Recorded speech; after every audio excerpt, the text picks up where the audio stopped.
Terima kasih Anda masih bersama kami. Bagi Anda yang baru saja bergabung, kami hadirkan kembali 3 berita utama hari ini.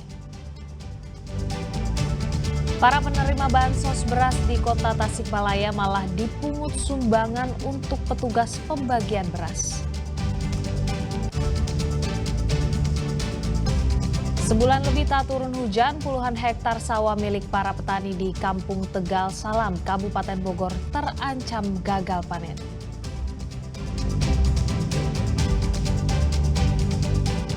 Alih-alih jadi bumbu, sebuah restoran di Karawang justru meracik terasi menjadi pepes.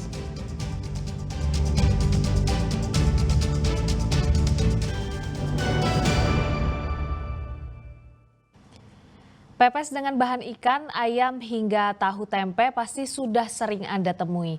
Namun di Karawang ada sebuah tempat makan yang menyajikan makanan pepes berbahan terasi. Harganya pun murah meriah, hanya Rp8.000 per porsi. Penasaran? Berikut liputannya.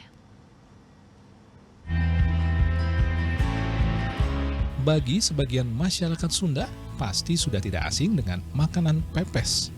Mulai dari pepes ayam, tahu hingga tempe dan juga ikan. Tapi ternyata ada varian pepes lain loh, yaitu pepes terasi. Tempat makan yang berada di Jalan Raya Syekh Kuro, Karawang ini berinovasi membuat pepes dengan isian terasi. Wah, unik ya. Terasi diolah dengan diberi bumbu-bumbu pepes pada umumnya. Setelah itu, terasi yang sudah dibumbui dibungkus menggunakan daun pisang dan dikukus hingga matang. Gitu kan ya, kalau belum diolah mah, cuman pas udah diolah, udah dipepes, pokoknya itu bener-bener enak. Menggoyang lidah gitu. Iya, banyak yang itu. Bahkan yang orang keluaran juga itu banyak yang pesen gitu. Dasarnya apa aja sih Teh? Bahan dasarnya itu terasi, pakai bawang, pakai tomat gitu, terus pakai cabe, apa sih, cabe rawit gitu, banyak ya, serai gitu. Untuk harga pepes terasi dijual hanya Rp8.000 saja. Tapi kalau soal rasa, dijamin bisa membuat lidah Anda bergoyang. Oh ya, terus rasanya gimana nih setelahnya? Enak lah. Enak ya di lidah ya? Ya bau bener. Oh, gitu. Terlalu bau. Aromanya atau gimana? Identik dengan aromanya. Sering makan di sini ya Mas ya? Dalam sehari puluhan pepes terasi bisa laris terjual. Tidak sedikit masyarakat yang sengaja datang untuk mencicipi inovasi pepes satu ini. Akli Yusuf melaporkan dari Karawang.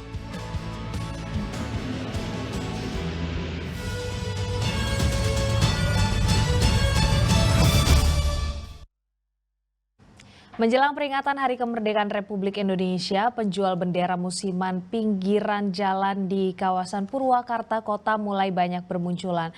Namun, angka penjualan terbilang sepi dibanding tahun sebelumnya. Pembeli justru banyak mencari bendera One Piece.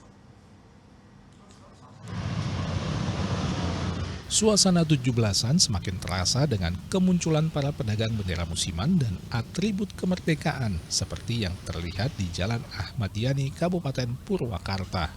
Para pedagang musiman ini menjajakan bendera dagangannya di atas trotoar jalanan, mulai dari bendera merah putih, umbul-umbul hingga beragam atribut kemerdekaan lainnya bisa Anda temukan di sini. Warga banyak yang membeli untuk keperluan di rumah maupun kebutuhan di perkantoran. Di rumah Pak? Di rumah? Enggak, di kantor enggak? Enggak di rumah. Bendera apa yang lagi dicari ini ya? Ya biasa umbul-umbul bendera merah putih. Oh gitu. Ya buat kita bikin meriah aja. Oh, background buat di gedung gitu? Ya di gedung, di luar. Selain kayak gini paling itu bendera yang biasa merah putihnya gitu buat Sementara itu para pedagang bendera mayoritas warga yang alih profesi dan hanya berjualan bendera memanfaatkan momen Agustusan. Menurut para pedagang, penjualan tahun ini tidak seramai tahun sebelumnya. Di sisi lain, banyak warga yang menanyakan bendera bertema anime Jepang One Piece. Namun pedagang mengaku memilih tidak menyediakan ataupun menjualnya. Banyak yang nyari juga sih ya? Ya buat apa ya jualan bendera One Piece kan? Kita kan di Indonesia. Jadi nggak jualan bendera. Ya, kalau bendera saya belanja ke Garut. Ya.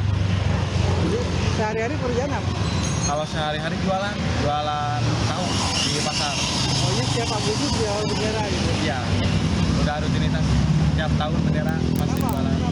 Hah? Kenapa? Ya udah tradisi keluarga. Oh, gitu. Bendera merah putih dijual dengan harga bervariasi tergantung ukuran. Harganya mulai dari Rp25.000 hingga Rp300.000 untuk bendera umbul-umbul.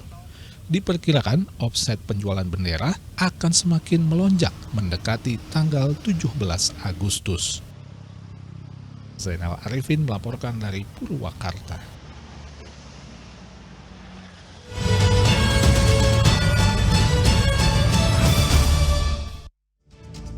Laporan tersebut mengakhiri berita Jabar hari ini. Jangan lupa pastikan Anda subscribe channel YouTube Liputan 6 SCTV Daerah. Saya Priscilia Claudia berterima kasih atas perhatian dan kebersamaan Anda. Selamat beraktivitas dan sampai jumpa.